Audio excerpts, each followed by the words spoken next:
Muy buenas noches, tengan todos ustedes, voluntarios, a esta nueva sesión, estas sesiones transversales para la formación de puntos focales.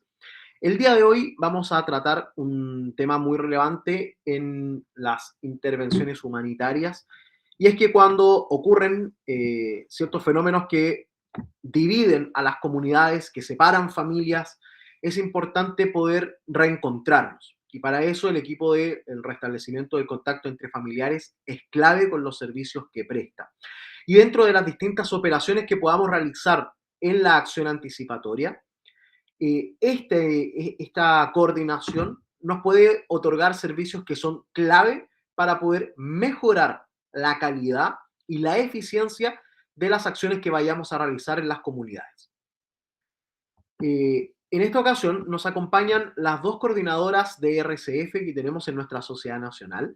En este caso tenemos la representante de la zona norte, ella es Diana Hernández, y también nos acompaña Arlene Telles, que es la referente de la zona centro. Ellas entonces nos van a acompañar en la jornada del día de hoy, esperando que esta pueda ser una sesión muy constructiva para todos ustedes. Por favor, Arlen, Diana, si gustan poder presentarse con el equipo.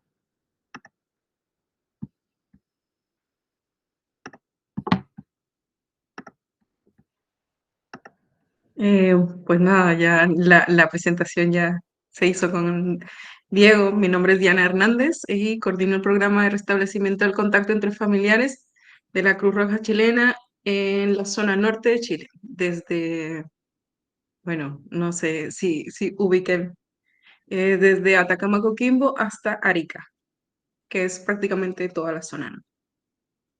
Vale, Arle.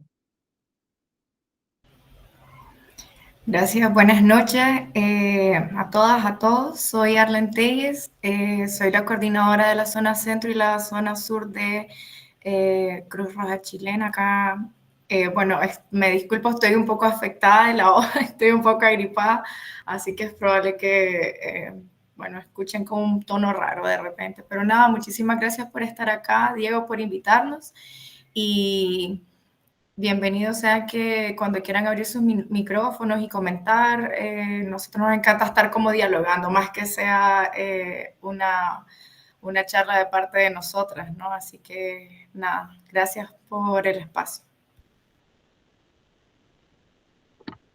Muchas gracias a ustedes, equipo. Entonces, bueno, el escenario es vuestro. Dejamos para que puedan presentar, en este caso, compartir ahí la presentación y dar inicio entonces a esta sesión.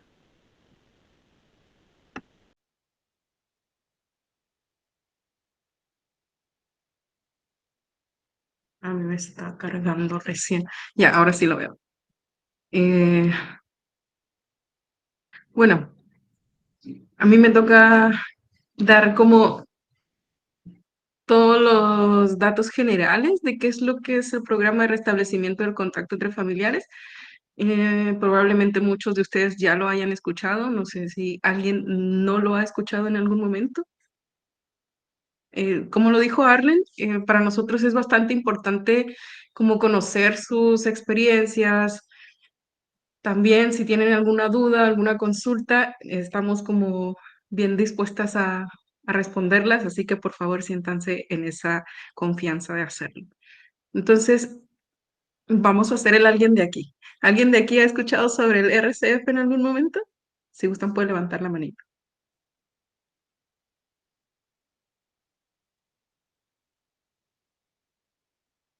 ¿Alguien más? Oliver, Isabel, aquí. Ah, buenísimo. Démosle.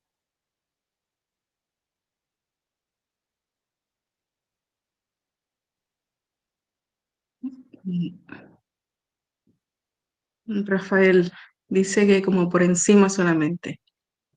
Y hace años. Ah, buenísimo. A nosotros nos gusta también conocer si es que en algún momento lo escucharon y qué es lo que en algún momento se dijo sobre RCF.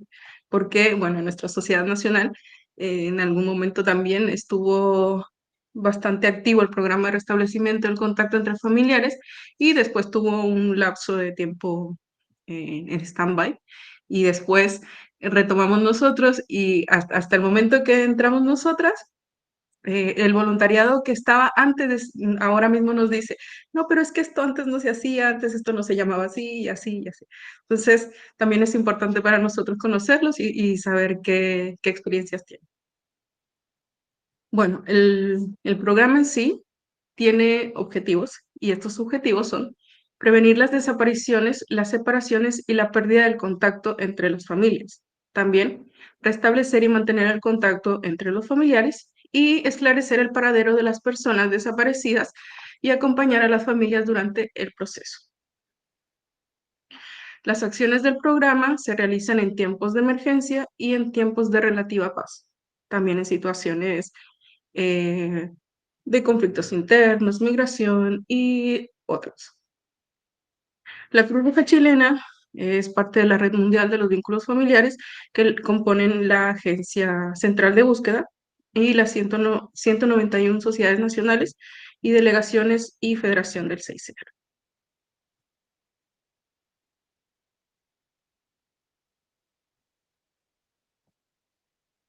Las actividades previstas en los convenios de Ginebra y los protocolos adicionales benefician considerablemente a las familias. Sin embargo, en ninguno de estos textos se da una definición como tal de familia. Nosotros solemos, o cada sociedad nacional tiene sus criterios para actuar en situaciones de solicitudes de búsqueda más que nada.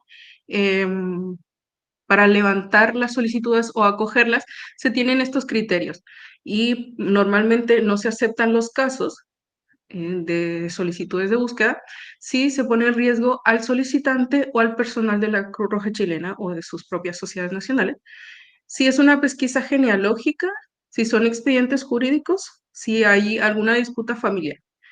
Y en situaciones de desastre y conflicto armado, tensiones internas, disturbios interiores y otras situaciones de violencia, migración o de vulnerabilidad social. En estas situaciones nosotros actuamos, pero no aceptamos estas otras situaciones donde nos podemos poner en peligro. En donde dice pesquisa genealógica, ¿qué es lo que se imagina? ¿Por qué no solicitarían una solicitud de búsqueda por una pesquisa genealógica?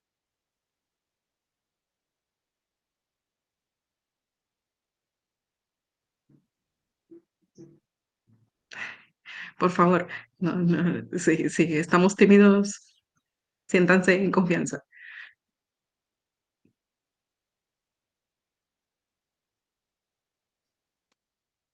Eh, bueno, personalmente yo me imagino que puede ser, no sé, en el caso de que alguien quiera encontrar, no sé, a, a algún papá, alguna mamá y nunca se crió con ellos, por ejemplo.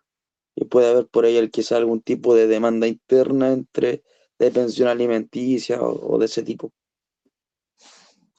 O bien Bien, para saber cuántas familias tengo yo relacionado, por ejemplo, a mi apellido. excelente, sí, así es. Por ahí va esto. No hacemos búsquedas porque yo quiero saber de dónde proviene el apellido Hernández. Así no, eso no funciona así. Siempre son por razones humanitarias. Dale.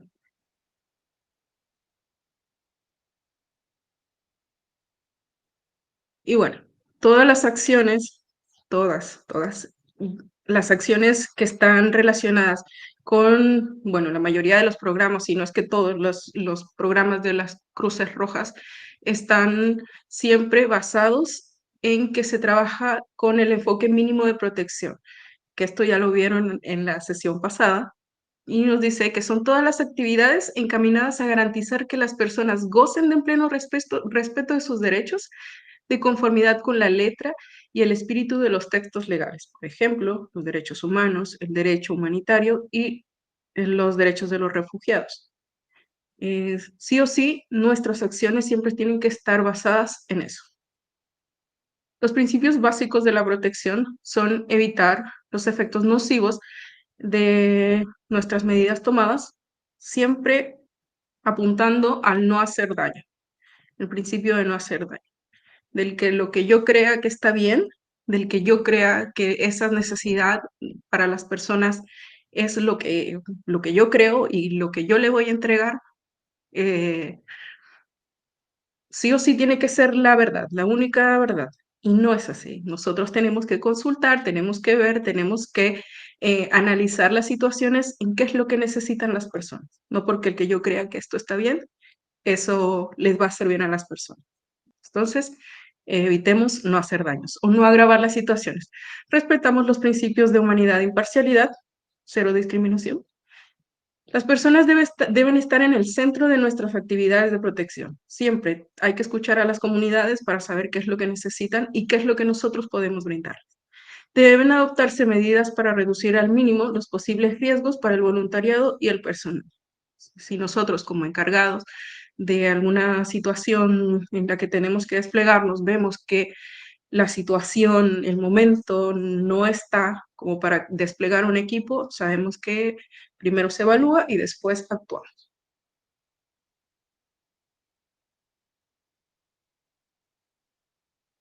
Bueno, la respuesta de RCF ante las situaciones que habíamos hablado sobre emergencias, disturbios internos y demás situaciones, comienza desde lo más básico, que es la carga de baterías, el Wi-Fi y las llamadas. Todo a estos tres nosotros les llamamos servicios de conectividad y son de la menor complejidad que un voluntario con conocimiento básico, podríamos decirle, puede hacerlo, puede brindar. Las cargas de batería se ofrecen cuando el servicio de electricidad se ha visto afectado.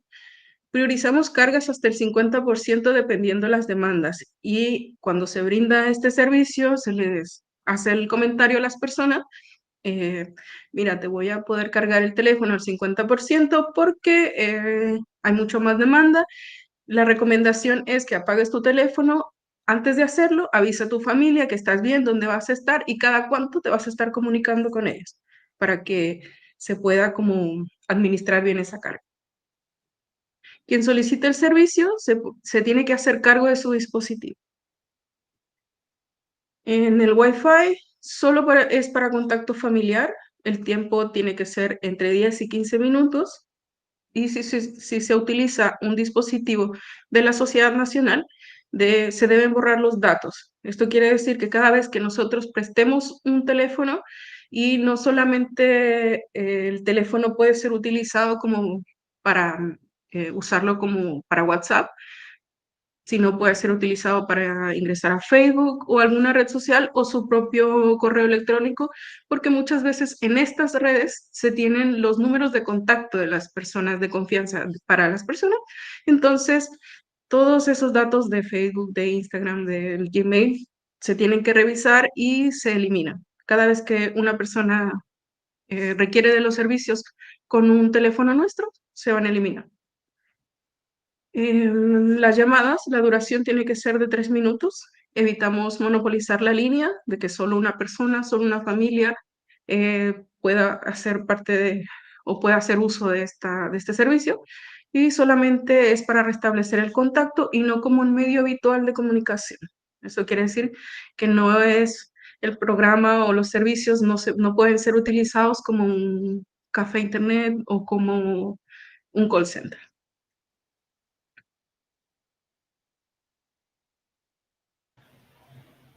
Ahí, perdón, Diana, solamente comentar un poco como lo que vemos en terreno, ¿no?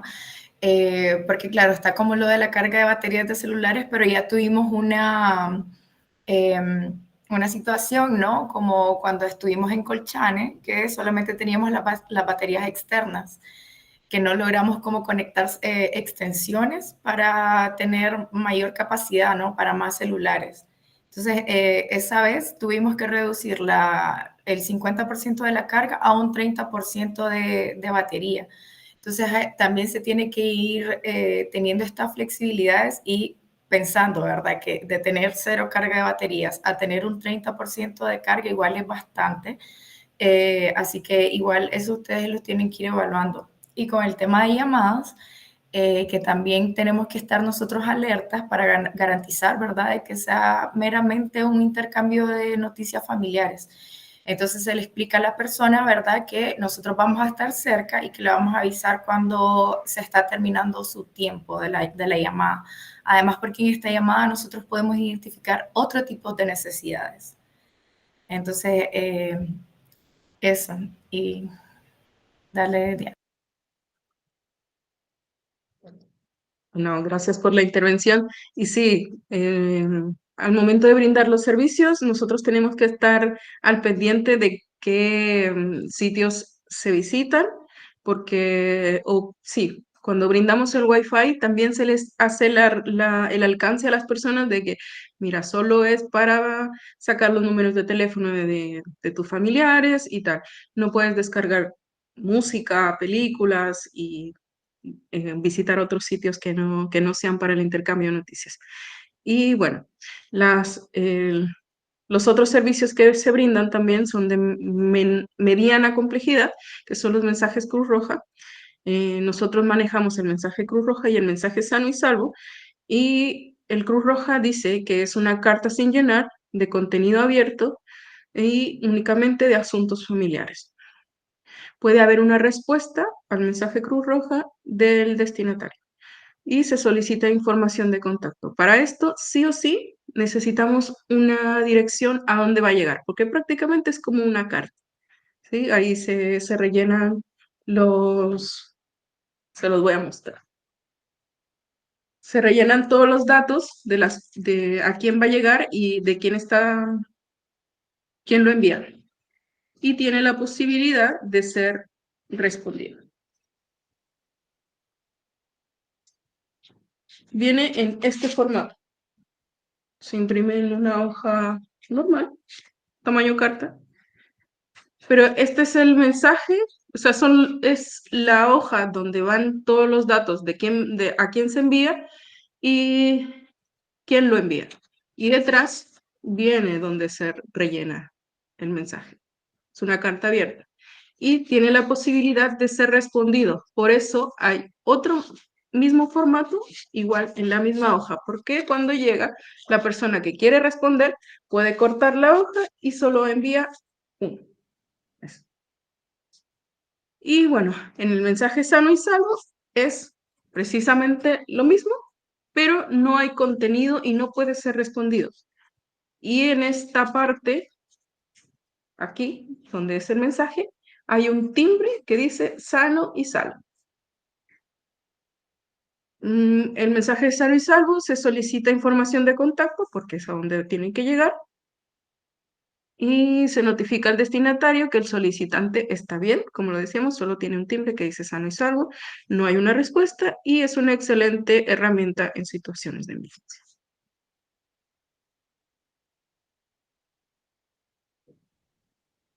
Y pasamos a una mayor complejidad porque aquí ya requiere de la movilización de los equipos y no solamente de nuestra sociedad nacional, sino de otras.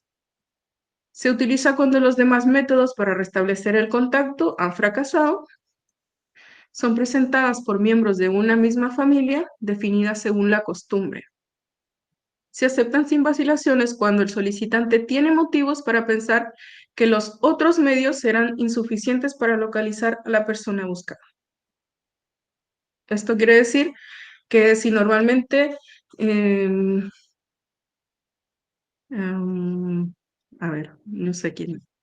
Bueno, Diana, vive en Chile y desde hace 6 años, Diana vive en Chile y dice que todos los domingos habla con su mamá.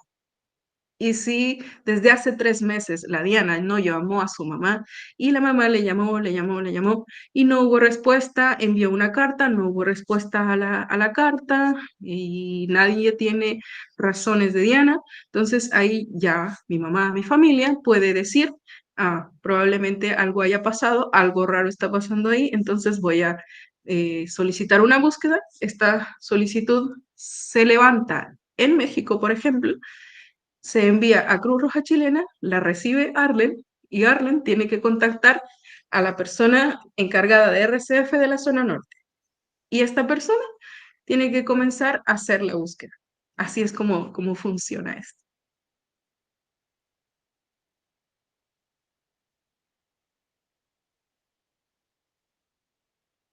Y como lo dijimos, comenzamos con la conectividad, que es de muy menor complejidad, el intercambio de noticias familiares, que ya son los mensajes. Aquí también requiere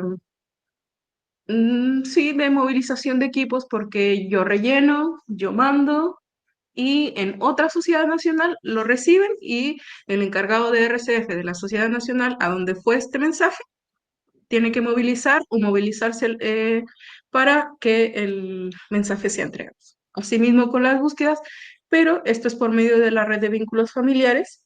Ya únicamente son personas, digamos, con la formación necesaria para hacer la búsqueda, y cuando la persona no tiene informaciones concretas sobre su familiar. Cuando decimos una formación necesaria, es porque los encargados tienen un poquito más de contacto con lo que son los hospitales, con las autoridades, embajadas, servicio médico legal, con gendarmería y muchas otras instituciones que nosotros le llamamos actores, y lo vamos a ver más adelante.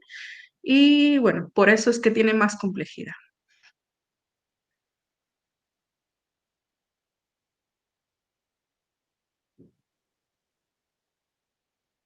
Siguiente. Bueno, en nuestra sociedad nacional el flujo de trabajo es así. Cada filial tiene un punto focal RCF formado y con un curso de especialización para que puedan brindar servicios en estas filiales. Debe haber un punto focal RCF regional, y cuando, por ejemplo, hay alguna feria de servicios en las que nosotros somos invitados como filiales o como seccionales, no sé cómo le llaman en otras sociedades nacionales, sí, seccionales, filiales. Bueno, cuando somos invitados a algún despliegue, algún evento donde entregamos información, eso también podríamos considerarlo como una actividad de RCF, porque estamos entregando mensajes de prevención. Entonces, se entregan 200 mensajes de prevención. Este, este número, esta estadística, se puede enviar o se debe enviar al punto focal regional. El punto focal regional tiene que hacer el informe de todas las filiales que están realizando las actividades RCF. El punto focal regional envía a la coordinación RCF de la zona, ya sea centro o norte, y nosotras nos encargamos de enviar estas estadísticas y estos informes a la Agencia Central de Búsqueda del CICEA. Así que desde la más mínima acción de entregar un mensaje de prevención, todo eso va sumando, y todo esto va al consolidado de la Agencia Central de Búsqueda. No sé, Arlen, si quieres comentar algo ahí.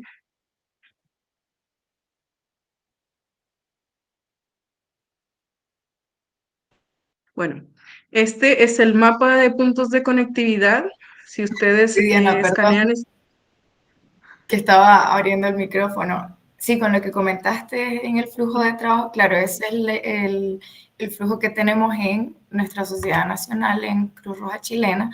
Y en dado caso de que no exista un punto focal en la filial o un punto focal regional, entonces es la Dirección de Gestión de Riesgo Regional quien tiene que hacer este tipo de reportes.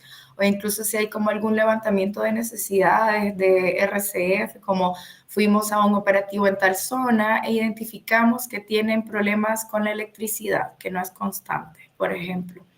O si supieron de un caso de búsqueda, saber derivarlo, ¿no? Entonces, en caso de que no haya punto focal RCF, el director de gestión de riesgo de filial o de región, ¿verdad? Es el encargado de poder levantar esta información a las coordinadoras RCF de zona, o sea, a Diana o a mí.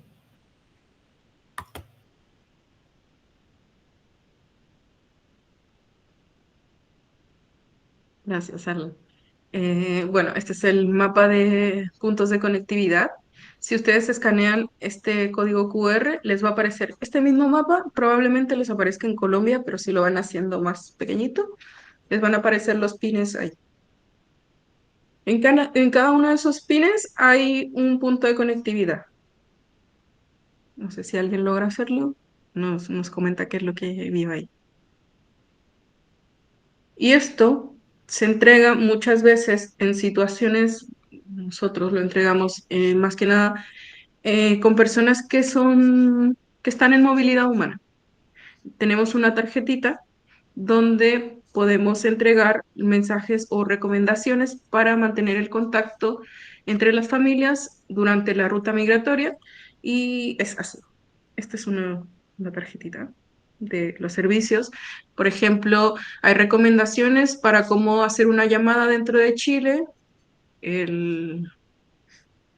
Se marca un más 56, 56 9, si es un teléfono fijo, más 56 2. Los números de celular tienen 8 dígitos, luego debes poner el 9 y todas estas indicaciones que si somos extranjeros o personas en movilidad, pues no tenemos esa información y por eso implementamos esta tarjetita. Pero además de eso, también hay unas líneas aquí para que las personas puedan colocar los números de teléfono de sus familias.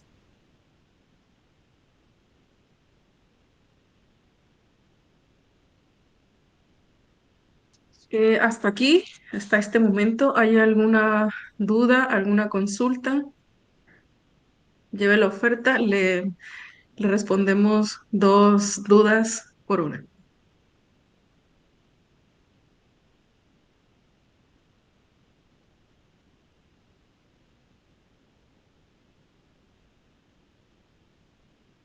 ¿Alguna duda, alguna consulta? Por mi parte no tengo dudas. Excelente.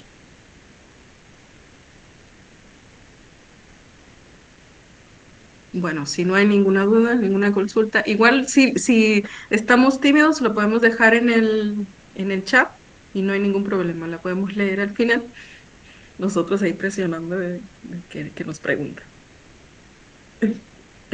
Ya. Entonces, si no hay dudas, consultas, vamos a ver el tema de RCF en emergencias.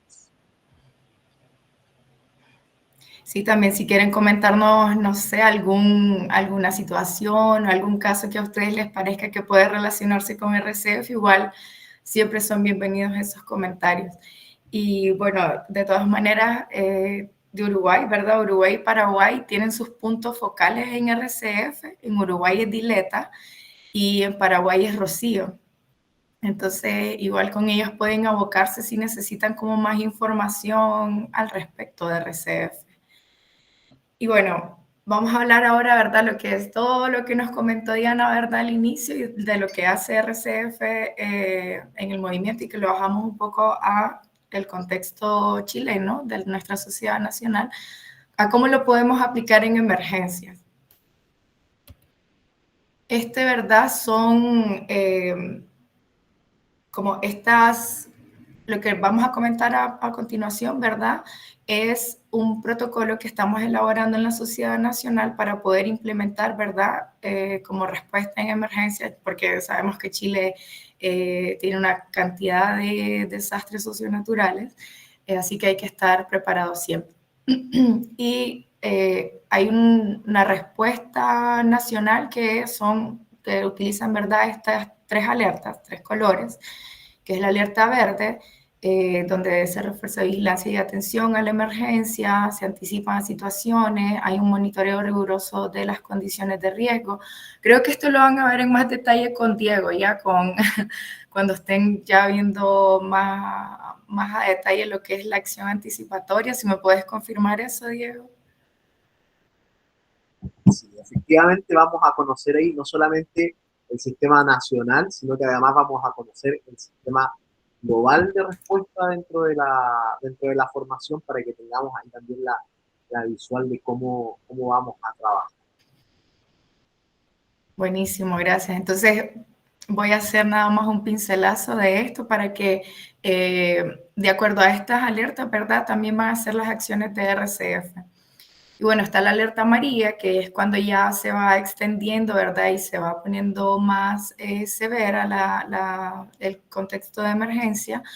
Hay insuficiencia de acción con recursos locales y hay un aumento de recursos para su control.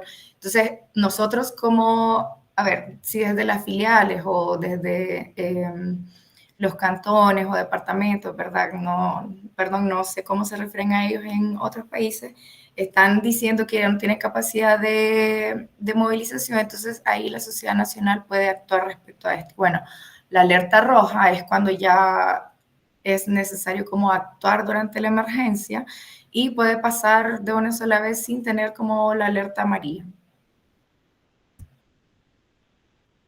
Ahora, cuando hay una emergencia, esta información, estas próximas diapositivas pueden ubicarlas en el manual de terreno del restablecimiento de contacto entre familiares en catástrofe y habla, ¿verdad?, de que se pueden dar como estas dos zonas, las zonas damnificadas y las no damnificadas. En la damnificada es donde está la catástrofe o la emergencia, hablando de desastres socionaturales, donde hay afectaciones en la infraestructura, en la conectividad, hay desplazados o gente, ¿verdad?, que está resguardándose, hay fallecidos y hay heridos.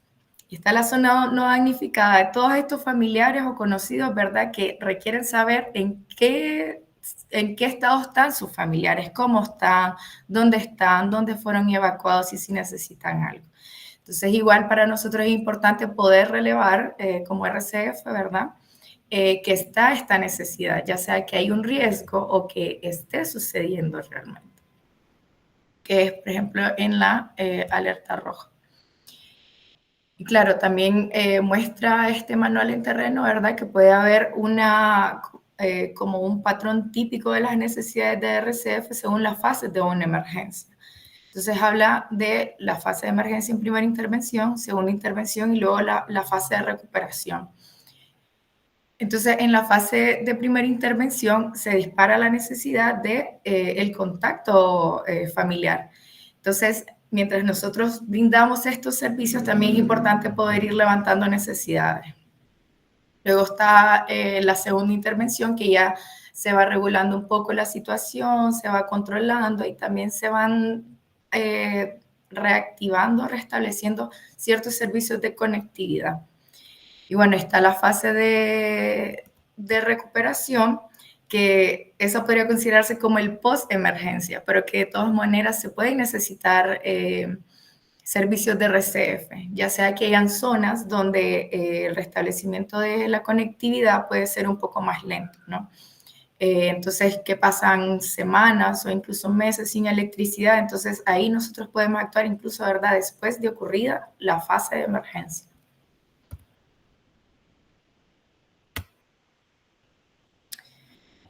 Bueno, y anticipándonos, ¿verdad? Como siempre, tenemos la parte de la prevención, que esto es, antes, cuando estamos en tiempos de relativa calma, ¿verdad?, el qué tenemos que hacer o qué tenemos que tomar en cuenta al momento de que suceda una emergencia. Entonces, ojalá que las filiales, los comités regionales puedan contar con un equipo de RCF y que esté formada en RCF, porque si bien acá en Cruz Roja Chilena nosotras hacemos diferentes instancias, webinars, sesiones cortas, talleres cortas, ¿verdad?, de diferentes temáticas. Como decía Diana, consideramos que alguien está formado cuando ha al menos participado activamente del taller de especialización 1 de RCF, que es donde ya puede brindar estos servicios de conectividad, pero sobre todo porque tiene conocimiento del enfoque de protección de datos y saber levantar necesidades en terreno, necesidades de RCF y otras necesidades de protección. También el poder incluir en el plan de respuesta a emergencias de la región, ¿verdad?, acciones de RCF. Entonces, poder incluir al punto focal, digamos, de RCF en la mesa técnica donde se está planificando la respuesta a la acción, ¿verdad? Y de poder incluirle también en las visitas a terrenos, el tomar en cuenta qué necesidades de RCF se necesitan levantar para poder dar una respuesta oportuna. Si se cuenta con un kit de conectividad, porque no todas las filiales van a tenerlo, entonces que el kit de conectividad esté en buen estado, entonces hay que hacer como una revisión constante, sobre todo porque se espera, ¿verdad?, que se esté utilizando este kit de conectividad en el día a día, como en operativos, o si está activo un centro operativo, entonces que funcione en horarios ya establecidos. Entonces, saber que está en buenas condiciones, que si se tiene un generador eléctrico que está cargado al 100%, que esto también incluye el poder tener hojas de registro de los servicios, porque contamos con hojas de registro y pedimos una mínima cantidad de información. Esto va dependiendo, ¿verdad?, claro, del servicio y que tiene que ver con la protección de datos que pedimos información dependiendo de lo que vamos a utilizar. Hay algo en el chat, me parece. Sí, Isabel comenta de qué está compuesto el kit de conectividad. Yo te cuento. El kit de conectividad es una mochila. Bueno, en Cruz Roja Argentina tengo entendido que es un maletín, como una cajita Pelican, donde debe contener em, alargadores, extensiones también le podemos llamar, em, un teléfono si en lo posible puede ser satelital, sería buenísimo, sino un teléfono un Android normal, las hojas de registro, los cables, si tenemos cables de distintos tipos, por ejemplo, yo manejo los de iPhone, los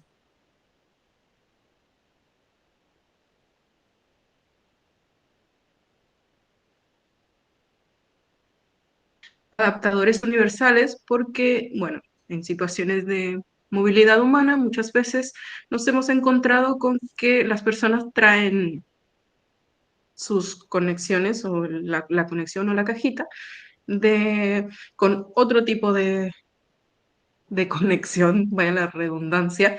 Entonces nosotros adaptamos las conexiones con los adaptadores. Las hojas de registro, ya lo dije, los cables, las cajitas.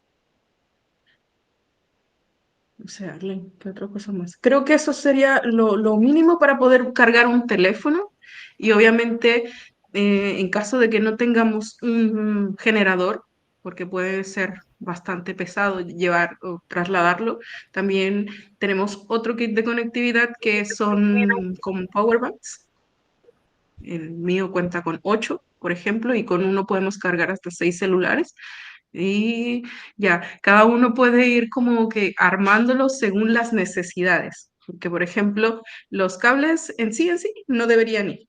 Pero como yo veo necesidades de que las personas no traen sus cables, bueno, hice una campaña para recolectar cables. Y así se van armando los kits de cada uno. Pero en lo posible, sí, es el generador, los power banks, puede haber un router y, bueno, materiales de oficina para poder llenar los mensajes, las solicitudes y demás. Eso es lo que tiene un kit de conectividad.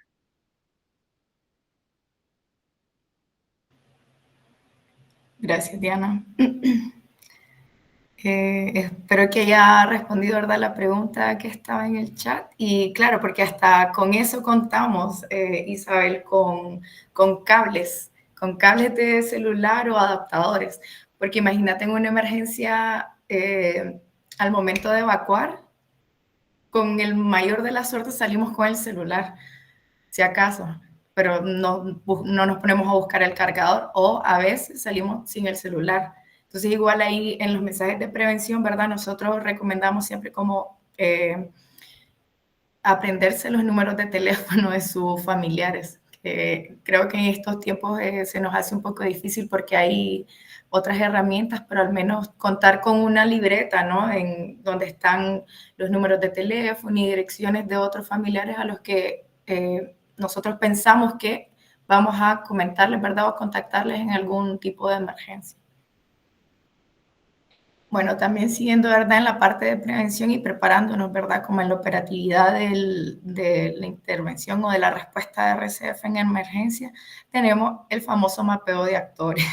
Nosotros hablamos mucho de protección de datos, mapeo de actores, porque, bueno, es importante, ¿verdad? Tener el vínculo con otras instituciones. Y a eso nos referimos con un mapeo de actores. El poder ver quién está trabajando en temas de protección en el territorio, ¿no?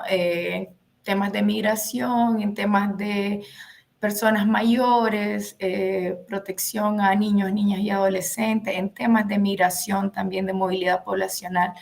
¿Por qué? Porque nosotros mucho lo decimos, nosotras no somos un call center, no vamos a dar una llamada, a dar una carga de batería de celulares, sino que también se puede dar ese espacio para identificar otras necesidades. Entonces, de ahí nosotros hacemos un registro, ¿verdad? No es un directorio, es un registro, porque nosotros ya fuimos a hablar con estas autoridades, con alcaldías o municipalidades, con hospitales, les hablamos del programa, les contamos qué es lo que hacemos, ¿verdad?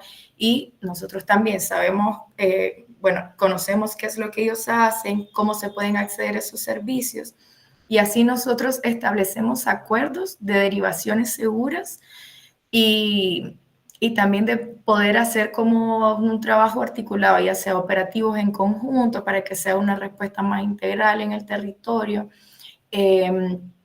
También para que ellos nos den un espacio para brindar servicios de RCF o transmitir mensajes de prevención. Entonces, es un registro, ¿verdad?, de todo esto lo que se logra en la reunión, más que un simple directorio. Entonces, ¿esto qué nos va a permitir? Que al momento de una emergencia, por ejemplo, cuando se activan albergues, nosotros sabemos con quién abocarnos, que en este caso es la municipalidad, que es la DIDECO, la que se encarga de eso. Y ellos ya saben también de que nosotros ofrecemos servicios de restablecimiento de contacto entre familiares. Entonces va a ser muy fácil la entrada, porque imagínense un momento de emergencia caótico, ¿verdad? Todo rápido, todo urgente, todo limitado hasta cierto punto en tanto a los recursos. Va a ser un poco más difícil lograr reuniones con estos actores claves.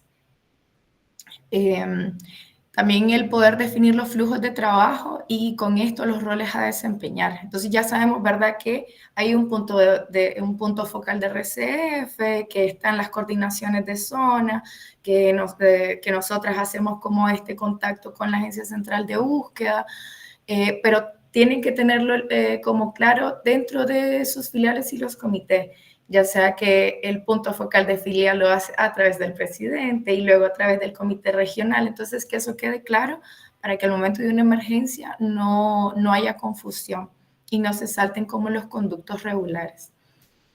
Y claro, tener conocimiento sobre protección de datos, porque esto también nos va a facilitar el saber con quién trabajar también, porque, por ejemplo, haciendo el mapeo de actores, si sabemos que envían como datos sensibles por WhatsApp, entonces igual ahí tenemos que tener bastante ojo. Además, porque el voluntariado de RCF va a manejar información sensible en momentos de emergencia. Entonces, saber cuáles serían los canales oportunos, qué información se tiene que pedir para qué servicios sin tener que pedir información de más. Y tener cuidado, ¿verdad?, en cómo se hace esta gestión. ¿Hasta ahí vamos bien? ¿Consultas, dudas?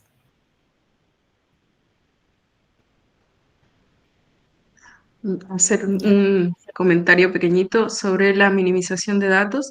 Cada servicio tiene su propio formato. Bueno, hoy en día trabajamos con un consolidado, pero los datos que se utilizan o que se levantan son meramente básicos. Es el registro de servicios, por ejemplo.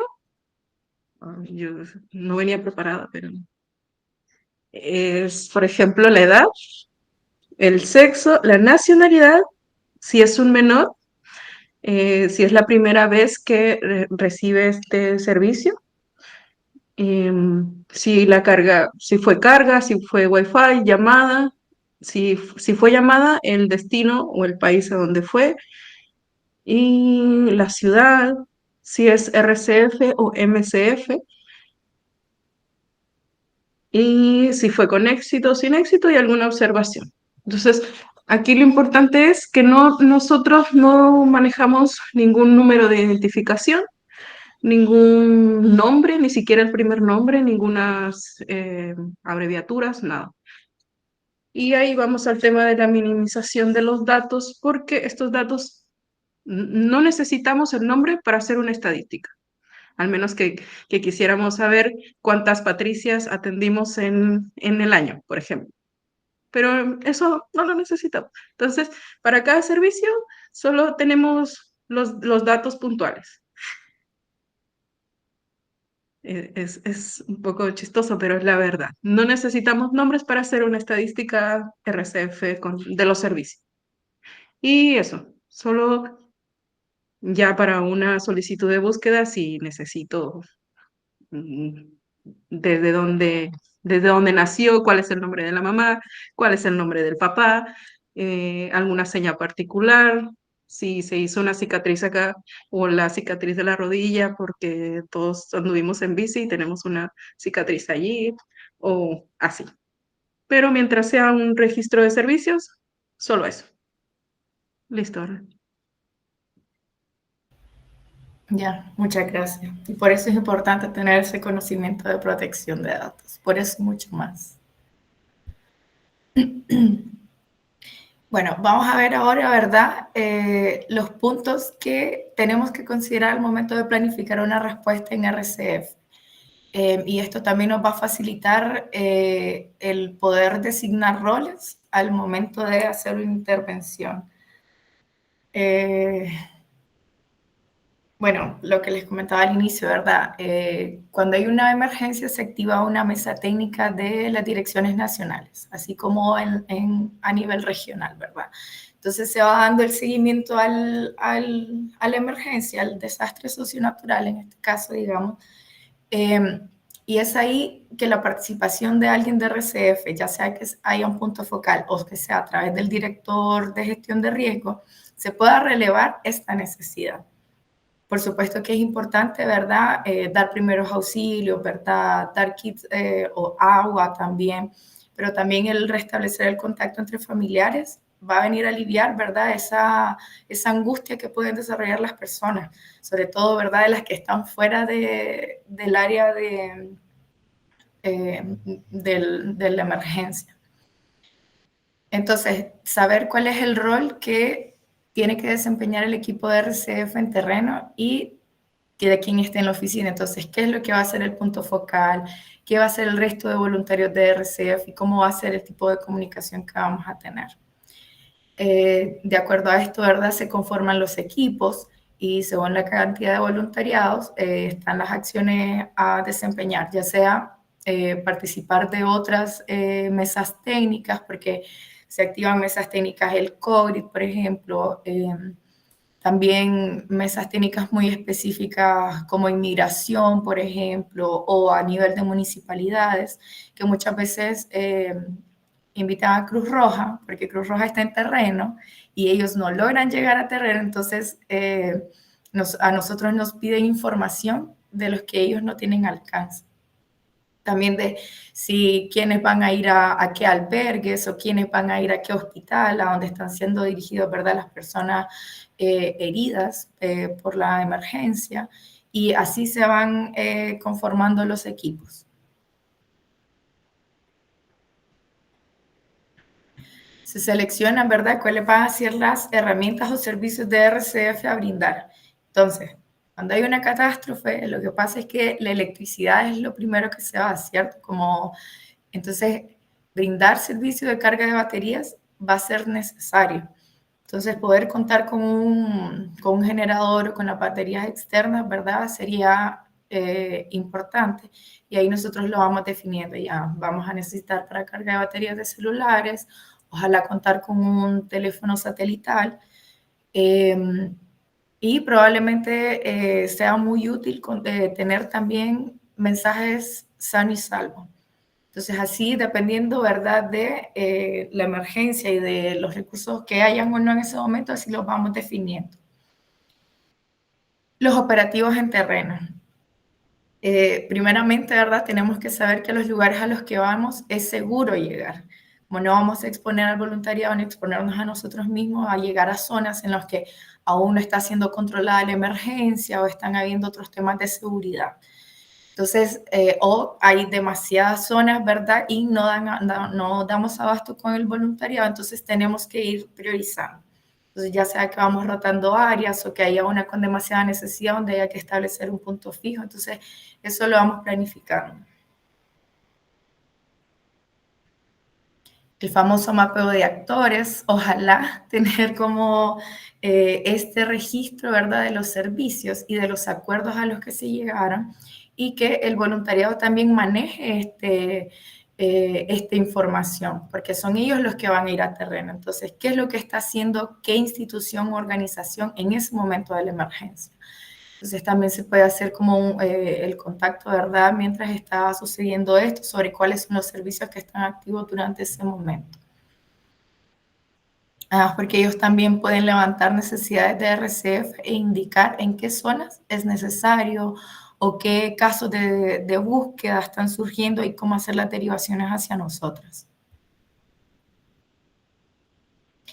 Y la evaluación de necesidades, que es algo súper importante que se está haciendo, que se hace desde el día 1 de la emergencia. Estamos evaluando necesidades en RCF mientras brindamos servicios. Ambos van de la mano. No podemos hacer o una cosa o la otra. Entonces, hay un formato de evaluación de necesidades donde se puede hacer a través de observación, ¿verdad?, que no hay electricidad, o conversamos con las personas afectadas o autoridades y ellos nos van diciendo si hay personas que están sin celulares o si hay personas que fueron, no sé, evacuadas a tal zona. Entonces, esto nos va ayudando, ¿verdad?, a saber dónde dirigir las solicitudes de búsqueda y cómo ir definiendo también los servicios que vamos a estar ofreciendo y también la cantidad, porque si hay muchas personas que están sin celulares, por ejemplo, probablemente vamos a necesitar más de 2 celulares en terreno. Y también porque vamos a ir viendo, por ejemplo, podemos brindar servicios en los albergues, pero de los albergues nos damos cuenta de que durante el día las personas no están porque pasan en la zona afectada donde estaban sus casas, como limpiando, tratando de rescatar algunas cosas que pueden, entonces que regresan en la noche. Entonces nosotros preguntamos en qué zona es y ahí es donde también tenemos que estar, porque las personas no están pasando tiempo en el albergue durante el día, sino en las zonas afectadas. Y claro, poder hacer como un análisis de la información según la fuente, ya sea directas o indirectas, definir los servicios, el tipo de información a recopilar, los métodos de información y cómo organizarla. Como les comento, hay un formulario, o hay como un formato para evaluación de necesidades que también nos permite hacer una planificación respecto al análisis, ¿verdad?, de la información que se va recopilando.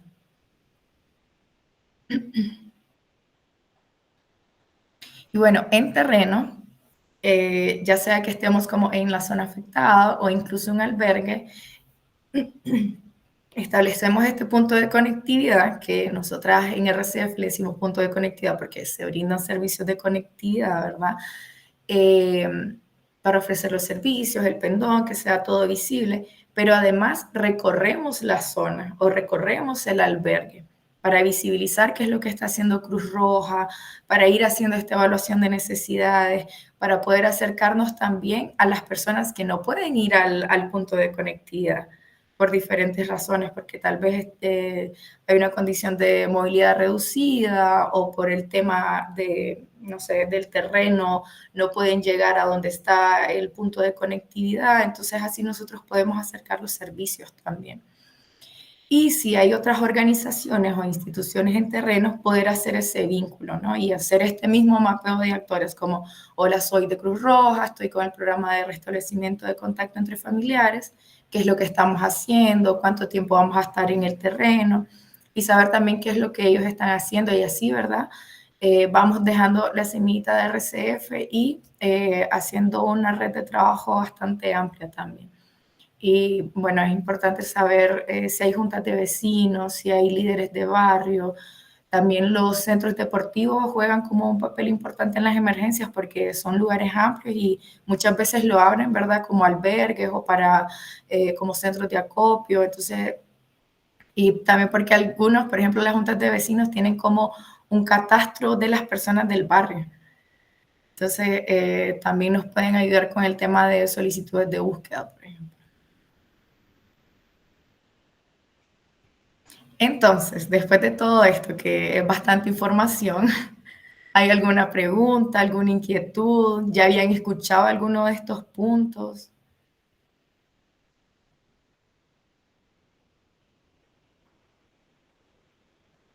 Yo tengo una consulta en realidad, una consulta más práctica en sí.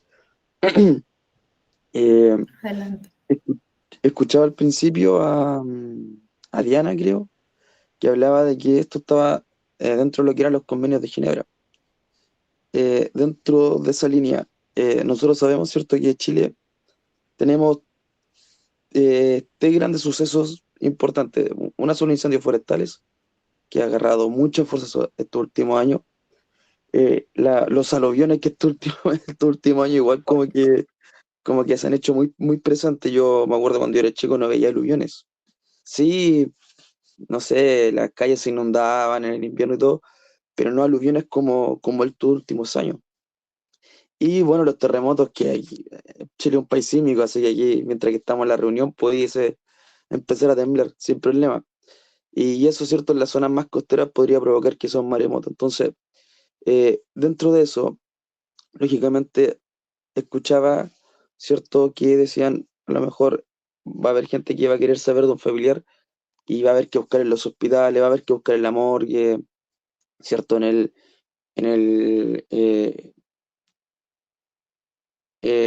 entonces ahí hay información de repente que igual es privada.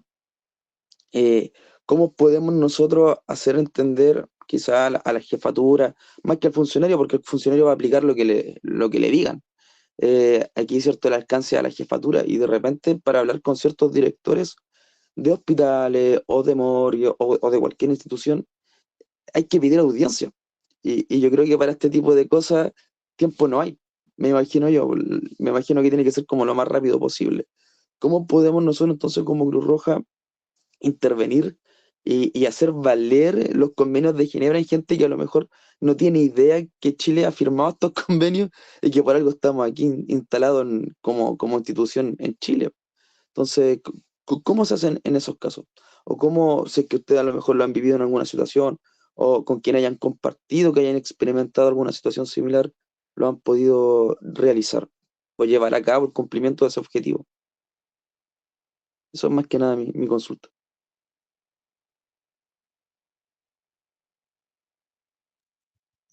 Yo. No sé si puedes regresar a la del mapeo. He aquí la gran importancia de tener un mapeo de actores. Arlen lo comentó hace un momento. El mapeo de actores, lo ideal siempre es tenerlo listo, tenerlo actualizado, para que en una situación de emergencia no pase esto que tú estás comentando.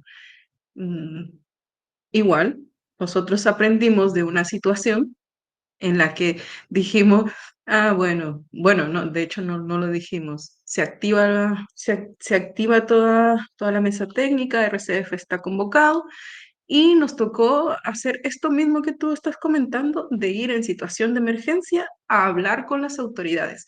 Y efectivamente nos dimos cuenta que esto es casi imposible. Logramos, sí, algunas cosas y bastante grandes, pero lo ideal es que, como lo dijo Arlen hace unos minutos, cuando no tenemos una guía de estas, ¿cómo se llamaba? En México se llamaba sección amarilla, que es el libro amarillo en Chile. Eso no es no es nuestro mapeo de actores tener un libro amarillo. Es que Diana o Arlen o los puntos focales RCF van a las instituciones mucho tiempo antes, o sea, se comienza desde mucho tiempo antes, y se les explica, se les presenta el programa a las autoridades y tal como tú lo comentas, una de las cosas que tenemos que mencionar es que somos parte de los convenios de Ginebra, que tenemos un mandato humanitario y que nuestras acciones en situaciones de emergencias son estas y que en algún momento, cuando esto suceda, nosotros vamos a requerir de su apoyo. Ahí es el tema del mapeo de hectáreas. No sé si te queda alguna duda. La Kiwi tiene alguna consulta. No, no era consulta, es más que nada como sumar un poquito, porque nosotros como región nos tocó vivirlo, creo que tenemos muchos tipos de experiencia por las cosas que vivimos, pero a nosotros nos pasó que nosotros no conocíamos RCF en el incendio del 2024.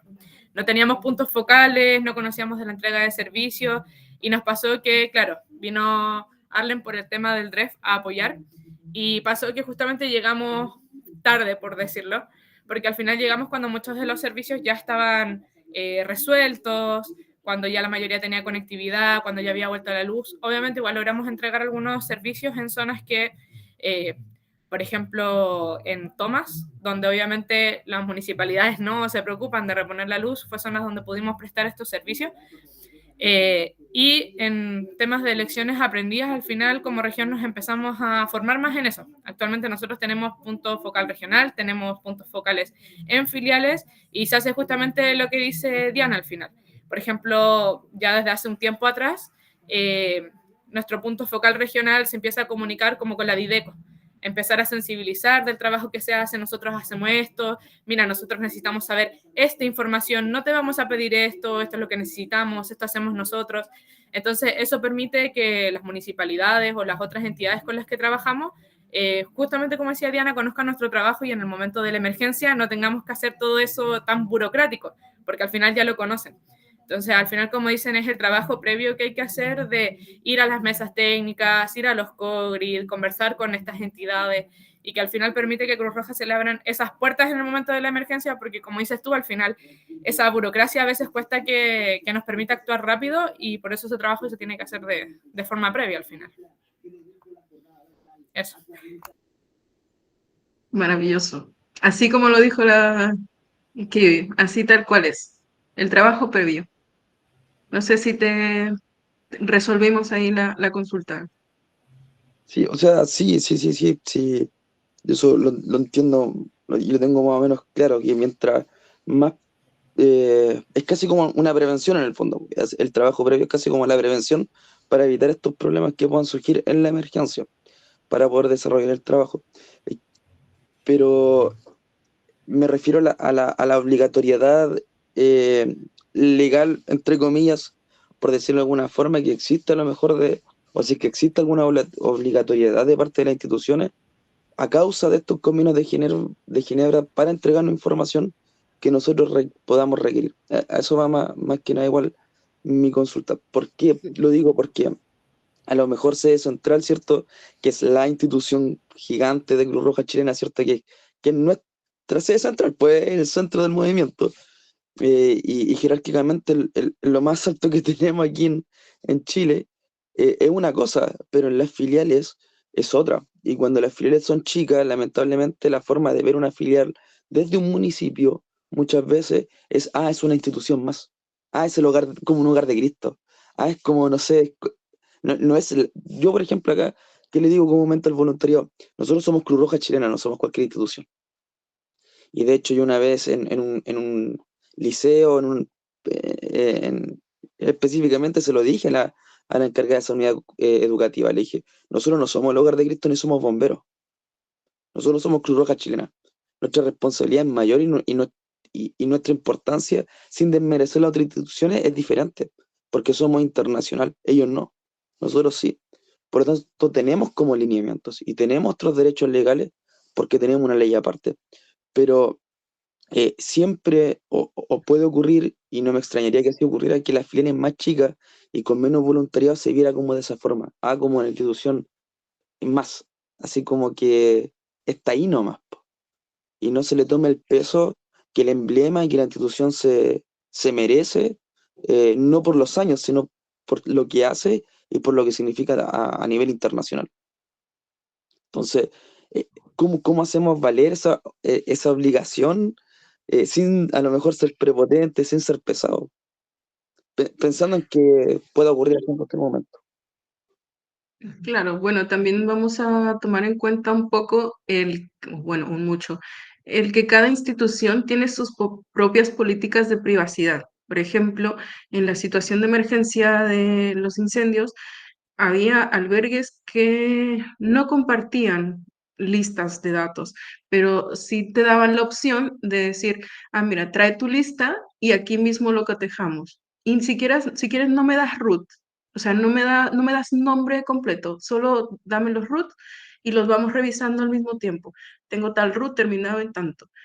Lo reviso, no está. Nosotros mismos lo vamos tachando de que no está aquí, no estuvo aquí. Y bueno, ahí es como se llegan a los acuerdos con los actores. ¿Ya? Diego, por favor. Muchas gracias, Diana. Sí, para complementar un poco, hay diversas acciones que se pueden realizar como movimiento, como Cruz Roja. Entre ellas, considerar siempre que no tenemos que aspirar a trabajar en momentos de acción, en momentos de respuesta. Nuestra prioridad siempre tiene que ser el trabajar en tiempos de paz, como se podría decir coloquialmente. Es decir, usar todas estas instancias donde aún no tenemos desastres, donde aún no tenemos situaciones de complejidad, para generar conexiones con las instituciones. ¿Esto qué quiere decir? Generar reuniones, generar instancias de conversación. Y por supuesto que se pueden dar estos casos donde, donde las seccionales, las filiales, los branches, se puedan ver frente a un gran muro de burocracia, porque precisamente no existe tanta visibilidad institucional en la zona, y que es un trabajo que la Cruz Roja en todos los países tiene que permanentemente ir trabajando. Entonces, es aprovechar estos espacios de paz, por así decirlo, para ir generando esos contactos, para ir generando esas redes, donde las filiales puedan ir solicitando reuniones con las municipalidades, con las áreas de gestión del riesgo, en este caso, en el caso de Chile, especialmente con los COGRID que se pueden ir generando, con ir identificando entonces con este mapeo de actores quiénes son los que se enfrentan a la gestión del riesgo y posteriormente a la intervención de la emergencia. Y acercándolo un poco más a la acción anticipatoria propiamente tal, esta se divide en 3 etapas que son claves. Y la primera de ellas es el alistamiento. El alistamiento es esencial porque nos permite no solamente hacer el levantamiento de riesgos, que obviamente ya hemos hecho preliminarmente al elaborar un protocolo de acción temprana, sino también porque en el proceso de alistamiento nos invita, nos obliga como institución a generar coordinación comunitaria, donde tenemos que sí o sí entrar al territorio, participar con las comunidades, y esto no es solamente con las juntas de vecinos, sino también con las municipalidades, con las instituciones de rescate, con las otras instituciones de ayuda humanitaria que hayan en la zona, en el territorio. ¿Por qué? Porque eso nos va a permitir conocer las capacidades territoriales y cuáles son los pros y contras que tenemos. Porque muchas veces vamos a encontrar instituciones que van a hacer cosas que a nosotros, por las capacidades locales que tenemos, que contamos, no podemos hacerlas. Pero estas otras instituciones sí. Entonces, de esa manera, al poder coordinarnos entre instituciones, podemos ir supliendo esas falencias y generar una respuesta posteriormente mucho más eficiente. De ahí es donde radica la clave de la coordinación previa, antes de las emergencias. Y eso es algo que como instituciones tenemos que estar haciendo de forma permanente. Y es una tarea que los puntos focales de acción anticipatoria, en este caso, ¿cierto?, tienen que desarrollar en las regiones. De ahí también es la invitación lo que viene más adelante después en el proceso formativo presencial que tenemos que ir trabajando. Eso para ir cerrando un poco, en este caso, la intervención y apoyar un poco en la respuesta. Isabel pregunta cómo es el acceso a los co-grid. Cada municipalidad cuenta con estas coordinaciones territoriales. Entonces es importante que se apoyen en los comités regionales, en este caso, porque eso les va a dar mucha fuerza dentro de la región, con sus directores regionales para poder acercarse a las municipalidades y solicitar estas reuniones. Hay que integrarlas poco a poco. No es fácil. Generalmente pueden ser un poco reacias al comienzo, pero al momento de ir demostrando trabajo, estas se van a ir abriendo y van a permitir espacios que a ustedes les van a dar la posibilidad de ir mostrando también el trabajo que realiza la institución. Es una oportunidad para que desde el área de la gestión del riesgo, desde la salud, desde la juventud, desde el bienestar social, desde las mismas comunicaciones también, podamos ir mostrando lo que como institución tenemos para ofrecer. Para eso hay que golpear puertas, por supuesto que sí, y eso es algo que permanentemente debemos hacer. No porque hayamos logrado acercarnos a una municipalidad, a un municipio, ya lo ganamos todo. El trabajo continúa, porque después hay que seguir desarrollando estrategias, hay que seguir participando con las comunidades. Hay que incentivar que las filiales generen actividades con las comunidades. Esa es la forma en la que podemos mantener a las instituciones activas y generar la visibilidad que entregue confianza a los municipios u otras instituciones público-privadas.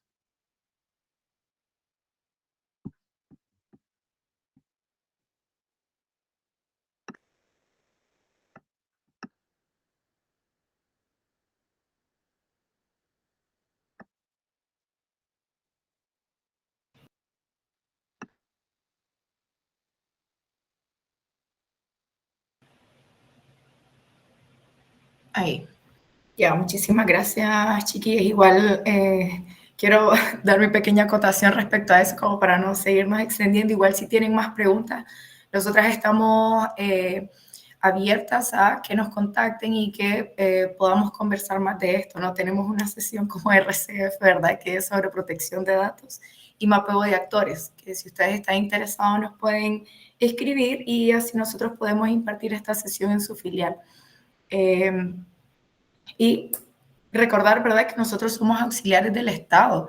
Entonces, las instituciones ya tienen una responsabilidad respecto a respecto a su rol. Entonces, nosotros tenemos que saber, primero, si ellos pueden cubrir como ciertas necesidades y si no, nosotros las hacemos. Y en el caso que poníamos, ¿verdad?, el servicio médico legal en emergencia va a ser más que necesario poder estar en vínculo con ellos. Y, por ejemplo, Diana comentaba, ¿verdad?, al inicio que el programa pero hace unos años, con nosotras llegando al programa, se reactivó. Entonces estamos procurando, ¿verdad?, retomar estos vínculos con esas instituciones a nivel central. Acá desde Santiago, ¿verdad? Yo estoy en Santiago, en sede central. Pero ya hay filiales que tienen contactos con servicios médicos legales, con hospitales, que participan en el CODI, por ejemplo, que tienen el contacto con Senapred, y eso también tiene que ver con la confianza, ¿verdad? Y cómo nos estamos moviendo en el terreno. Y claro, siempre apegarnos, ¿verdad?, a nuestros principios fundamentales, porque ya generamos confianza, entonces continuar haciendo una buena labor en terreno para poder acercarnos más fácilmente a las organizaciones. Pero tenés razón en eso, no es tan fácil siempre. Es un trabajo y ojalá hacerlo con anticipación. No quiero seguir dándole ahí la mercadotecnia, anticipación, pero bueno. En estos 10 minutitos, ¿verdad? Hablar de algunas acciones que podemos hacer como RCF según las alertas que comenté al inicio de la presentación, que es así como la Sociedad Nacional Cruz Roja Chilena da respuesta a las emergencias. Entonces, en la alerta verde, que es cuando ya se está viendo, ¿verdad?, que se está generando esta emergencia y hay algunos puntos que tienen, no focos de incendio y así, nosotros vamos a ir siguiendo la información oficial. Y ahí nos vamos a ir dando cuenta para identificar cuáles son las zonas afectadas, cuáles son las posibles zonas que pueden verse afectadas, y también nos van indicando cuáles son los albergues que se van activando, hacia dónde están siendo evacuadas las personas, hacia qué hospitales están siendo remitidos los heridos. Entonces, estar siempre, ¿verdad?, al tanto de esta información oficial. Verificar qué tal está el material de RCF disponible. Si no hay en la filial o en la región, ustedes contactan a la coordinadora de zona, que de todas maneras ustedes nunca van a pasar por esto solos, sino que siempre vamos a tener una comunicación directa y constante para saber cómo va la situación.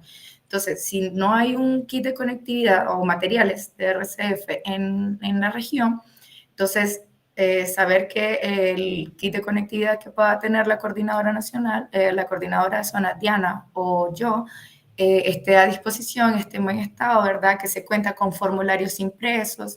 Si tenemos un formulario en COBO, entonces tenerlo a mano para ir haciendo el llenado de este mientras brindamos servicios, ¿verdad?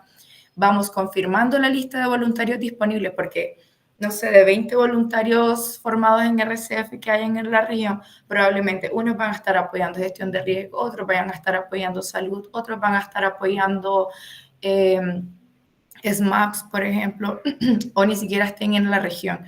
Entonces ahí vemos quiénes estarían disponibles. Y si acaso no hay suficiente, es responsabilidad de las coordinadoras de zona confirmar lista de voluntarios de otras regiones que pueden llegar a la zona afectada para apoyar. Vamos identificando las zonas y comunidades potencialmente afectadas. Y se realiza una reunión breve, ¿verdad?, para ir revisando cuáles serían los roles, rectificar los canales de comunicación y qué es lo que tenemos que hacer durante la emergencia. En la alerta amarilla podemos ir activando el plan de respuesta en zonas de posible riesgo, ahí no zonas de riesgo, ¿verdad? Recordemos la seguridad primero. Vamos posicionando materiales y voluntarios cerca de las zonas afectadas, que sea algo seguro, ¿verdad? Porque van a haber personas evacuadas por prevención. Entonces ahí podemos irnos acercando, ¿verdad?, para brindar los servicios. Comenzamos a tener este contacto con autoridades locales u otras organizaciones que estén interviniendo en la emergencia, ¿verdad? Como muchas veces cuando hacemos este mapeo previo, como que se nos incluyen a grupos de WhatsApp. Entonces ahí se va a comenzar a activar el grupo como, oigan, nosotros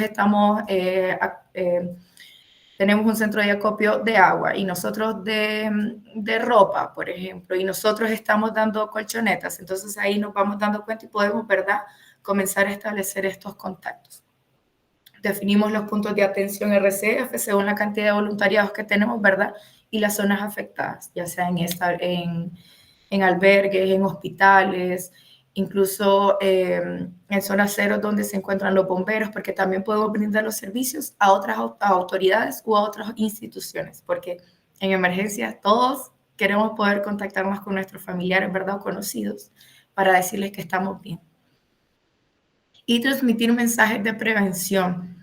Esto, ¿verdad?, para las zonas que posiblemente se van afectadas, sepan qué hacer, sepan a quién acudir en caso de pérdida de contacto con la familia y cómo acceder a los servicios. Entonces, si ya hemos establecido puntos de conectividad, poder también difundirlo junto a los mensajes de prevención.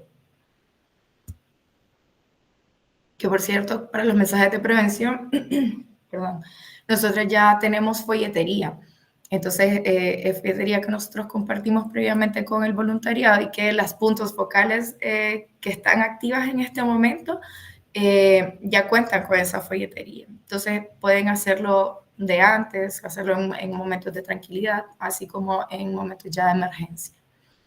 Y bueno, en la alerta roja nos movilizamos, ¿verdad? Recordemos que estamos haciendo la evaluación de necesidades mientras brindamos servicios. Se hacen acciones de búsqueda activa, como comentaba Diana, nos acercamos a las entidades que puedan tener como una base de datos de las personas y no les decimos, ¿me puede enviar su información respecto a los albergues? Porque sabemos que por temas de protección de datos no lo van a hacer, pero sí podemos explicarles qué es lo que estamos haciendo y cuál es el objetivo de esto, que tenemos o solicitudes de búsqueda. Entonces, si es posible, cotejar listas para poder dar respuesta a los familiares.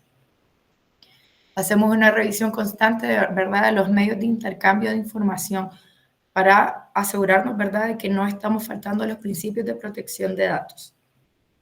Y coordinamos, ¿verdad?, con otros servicios de Cruz Roja. Cuando estamos en la mesa técnica, las demás direcciones comentan también cuál es la cantidad de voluntarios que tienen, cuáles son los servicios que están ofreciendo, con quiénes se están gestionando otras ayudas. Entonces, así podemos, ¿verdad?, articular una mejor respuesta. Entonces, para no pasarnos del tiempo, ¿verdad? Esas son como las actividades que nosotros tenemos hasta el momento, ¿verdad? Hasta aquí llegaríamos con la presentación. No sé si tienen alguna pregunta, consulta, alguna otra duda.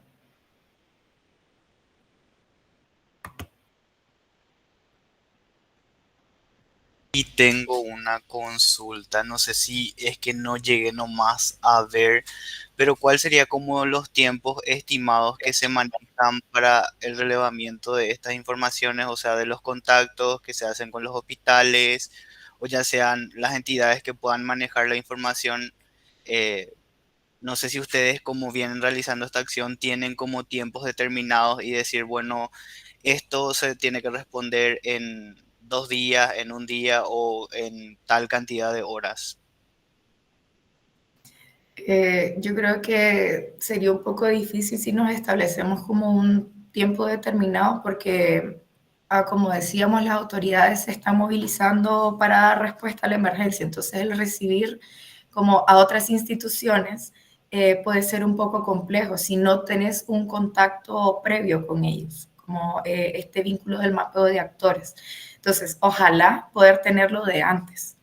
Ojalá poder establecer el contacto, ¿verdad?, desde que No, inicie. no, o sea, mi pregunta no va hacia el relacionamiento ya con las instituciones, sino en base a lo que uno recibe de la persona. O sea, nosotros recibimos una solicitud de búsqueda y eso nosotros ya teniendo el mapeo, o sea, teniendo esa hoja de ruta, se manejan tiempos para brindarle una respuesta a aquella persona que hizo o sea, que está utilizando, por así decirlo, este programa o no. No, igual lo mismo preferimos no dar tiempo. Si decimos que cuando tengamos una información nueva, nosotros la vamos a contactar. Como que igual Diana estuvo manejando lo de las solicitudes de búsqueda en los incendios del año pasado en la región de Valparaíso. Y claro, cada cierto tiempo se llamaba a la persona para decirle, oiga, estamos haciendo acciones de búsqueda, no tenemos ninguna información todavía, y consultar si ellos tenían alguna actualización de la información. Por lo mismo, porque puede que sea un poco difícil el dar con el paradero de los familiares. Entonces preferimos decirle, no darle un tiempo en específico de si podríamos encontrar como al familiar. Y claro, igual si cotejamos las listas y resulta que hay como alguien con la descripción de la persona en algún hospital, nosotros no vamos a decir como ya su familiar está en este hospital, sino que nosotros decimos como tenemos información de alguien que cumple como con las características de su familiar y es probable que esté en este hospital. Ya, y ojalá nosotros hacer el contacto con el hospital como para que el hospital también se encargue de dar esa información, ¿no? De corroborarla, de dársela a la persona, al solicitante directamente.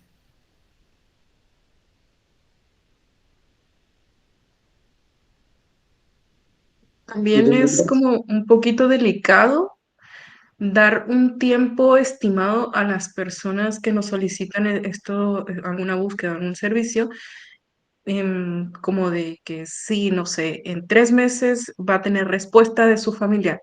Generamos una expectativa y bueno, esas expectativas pueden ser muy altas. Y si no se cumplen, pues jugamos, ¿no? Con la confianza de las personas.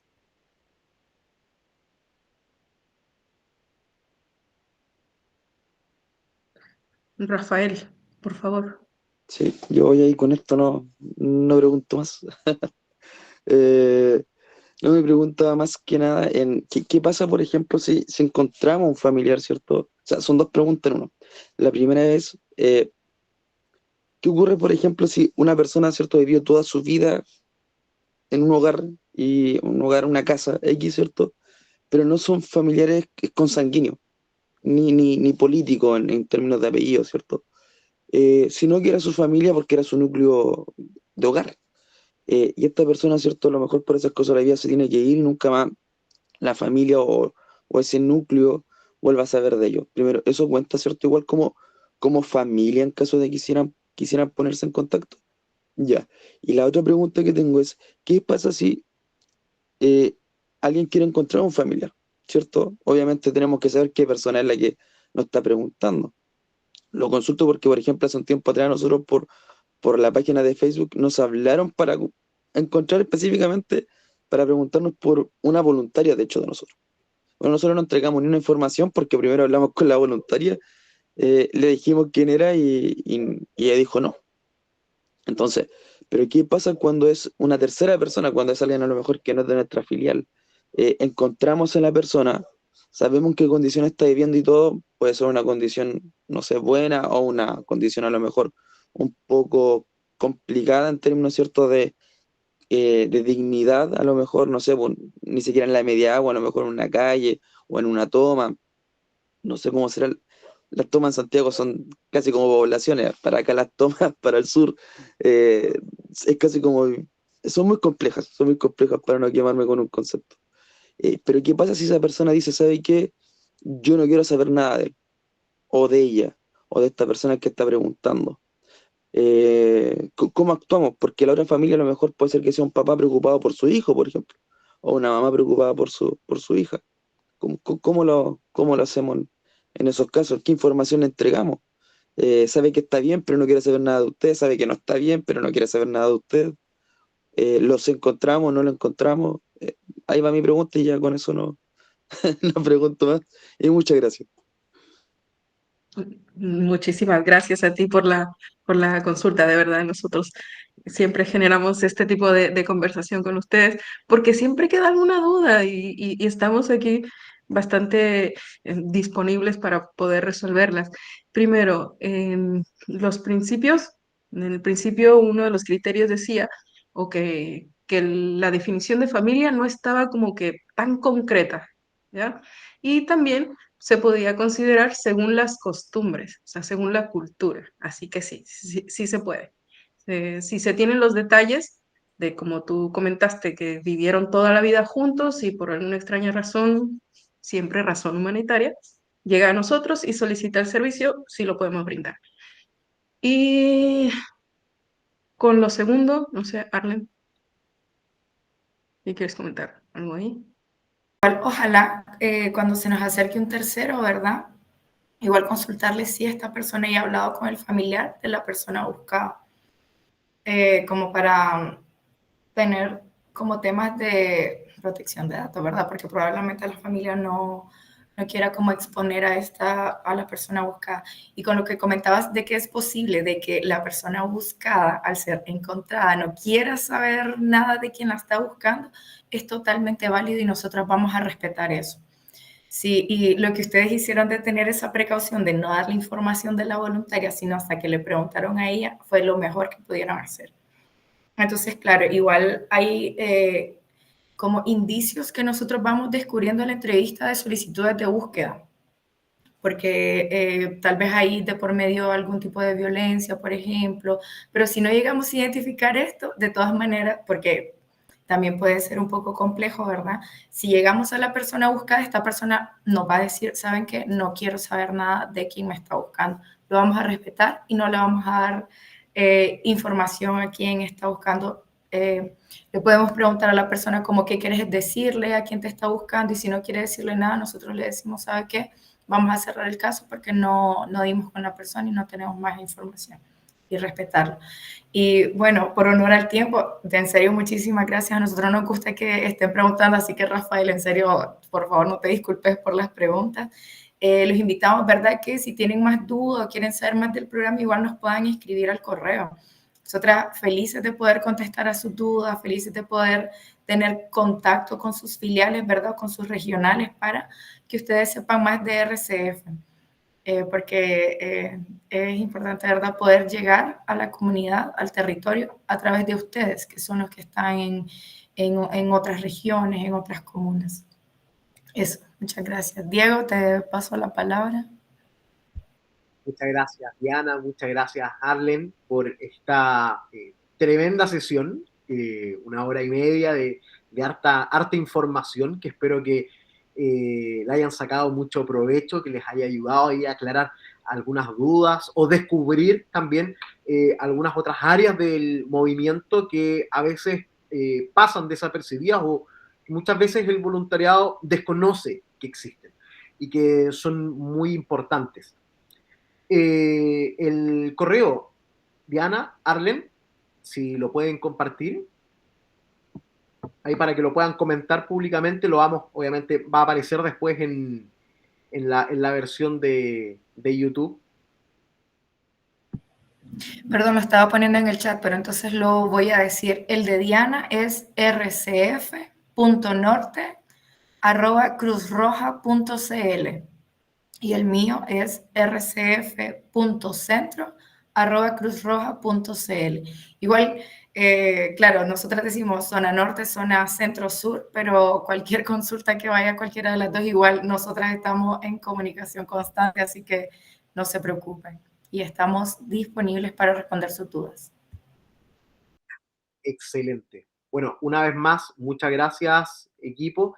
Muchas gracias a cada uno de ustedes, voluntarios, por el tiempo, por estar acá en esta gran sesión. Y nos vemos en la siguiente jornada, sería el día de mañana. Ya vamos cerrando estos bloques transversales. Así que ahora a descansar y que pasen una muy buena noche. Muchas gracias, equipo de RCF. Tremendas.